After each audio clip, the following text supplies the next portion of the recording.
Chapter 7 Discussions in the Desert. Far away, the group was traveling through a sandy desert with tall, colorful rock formations, red-leafed trees, purple spiked trees, and greenish-beige bushes. Tracy was pulling the birthday train, Richard was riding in Tracy's cab, AJ drove Blaze alongside them, and Gabby rode in Blaze's passenger seat. "Hey, Blaze! Kids! How do I look?" asked Tracy. You look like a train," Richard answered. "But I feel different! I'm hauling toys! Hey, go see if they need anything!" Richard shrugged and walked into the wagon car to check on the toys. Lou and Bud were watching Ace fly around. Beverly was juggling 3 balls. Major was watching Jillian dance ballet. Polly Esther was brushing her red hair while looking in her mirror. Louis, the father teddy bear, was sitting with Abby and Charlie napping in his lap, and Squeaky, Clean, Suds, and Lather were trying to sneak a blue dress out of Polly Esther's purse. Only Hudson seemed to need Richard's help and nervously approached him. "What do you mean when you say you feel different?" Gabby inquired. "Well, Tracy trailed off and hesitated. "Never mind, it's silly." "No, what is it?" Blaze prompted. "You can tell us," AJ chimed in. Tracy took a nervous breath. "Pulling these toys outside the train yard to the mountain? It almost makes me feel like a dream hauler." She then braced herself for the mocking laughter or a reminder of her small size that was sure to follow. But it never came. "Who says you're not a dream hauler?" Blaze wondered. "No one else thinks I can be except for Rusty. He's the only one who's ever encouraged me as much as you have, Blaze." Upon hearing that, the monster machine felt relieved that someone in Dreamland was on Tracy's side. "I think the tower and the other train should listen to him more." "I agree. Those old tracks have to be real." Blaze wanted to tell Tracy he meant what Rusty had said about her, but the warm and fluttering feelings returned, accompanied by a lump in his throat, so he couldn't find the words. Just then, Blaze, AJ, and Gabby heard Hudson crying and pulled back next to the wagon car to investigate. "Uncle Hudson?" Abby and Charlie asked simultaneously, having been woken up. "What's going on?" Beverly asked, seeing the sobbing sock monkey walk up to her and the other toys. "Hudson asked me what I thought of him," Richard explained nervously. "And I am—" Hudson hyperventilated. "Annoying, apparently." "Kid's got a point, dude," Lou chimed in, giving Hudson a look along with Bud. Polly Esther glared up at them. "You be nice!" Richard tried to make Hudson feel better. "Look, you're a stuffed animal. I'm sure your kid will like you." "Well, how can you be so sure?" Hudson asked, putting his paws on his hips. "I mean, I am annoying." "Because I had one," Richard replied before cringing. "Until my dog ripped his head off." The toys gasped. "It's okay, though," Richard quickly added. "My mom sewed his head back on." "All hail the great mom!" Hudson exclaimed, throwing his paws into the air. Jillian shuddered. "The real world sounds kind of scary."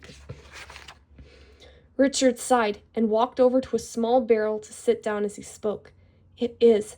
There are bullies who take your stuff and don't give it back. Then you can't go home because you're afraid to tell your dad. Then you find out that the lost girl you sheltered is friends with a monster machine named Blaze! AJ and Blaze shouted at the same time. Gabby sighed in annoyance. "Now he's just being mean." "And then you end up in Dreamland," Richard finished.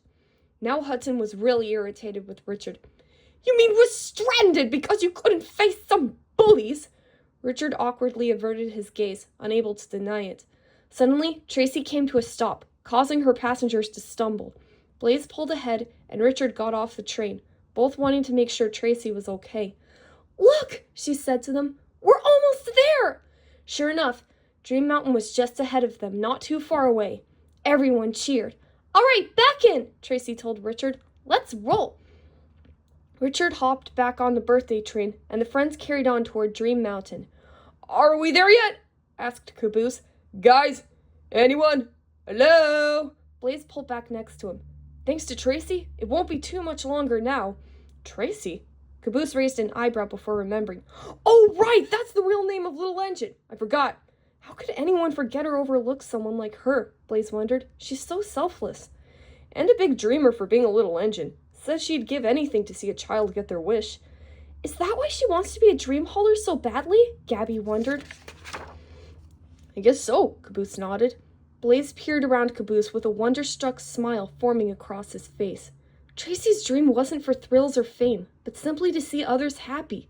She truly was selfless, and that was even more admirable than her fantastic flying, her sweet smile, her shining wheels, her sparkling eyes, and her paint color, which almost looked like the horizon itself. Blaze's drifting thoughts came to a halt when he noticed his face heating up again. As if that wasn't enough, his engine and stomach were starting to feel fluttery and warm. It was a startling shock for the monster machine. "Are you okay, Blaze?" AJ questioned, noticing his friend's shift in behavior from dreamy to nervous. Blaze slowed down so that Caboose and the rest of the birthday train couldn't hear them before answering. "I think my malfunctions might be getting worse." "How so, Blaze?" Gabby fretted. "I don't know. It's really strange. Sometimes my front fenders start warming up, and it feels like I have butterflies in my stomach and engine." "Huh, those are strange symptoms," Gabby noted. "What causes them?" "They started after we flew off that hillside." Blaze paused for a moment to find the right words.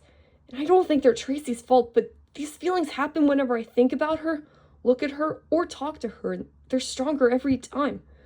"We've also noticed you getting upset about others putting her down," AJ recalled. "I haven't seen you anywhere near that angry since Crusher literally kicked Darrington out of Stunt Mania. I just don't get why anyone would put her down. I doubt any of the other trains can fly." Blaze started smiling again. "She's so graceful and courageous and smart and caring." "Wait a second," Gabby realized with a grin. "Blaze, those feelings you're having aren't malfunctions. They're signs that you see Tracy as more than a friend." "More than a friend?" AJ didn't understand what Gabby was saying until he gave it a little more thought. "Are you saying Blaze is in love?" Blaze's eyes blinked and widened. He hadn't even thought about that possibility, as he had never been in love before. The warmth and flutters had returned, but this time Blaze welcomed them without fear. Somehow, Gabby's explanation didn't just make sense. It felt right. He picked up his pace to catch up with Tracy. "Hey, Blaze," she greeted. "Lou told me you've fallen back a little. Are you feeling okay?"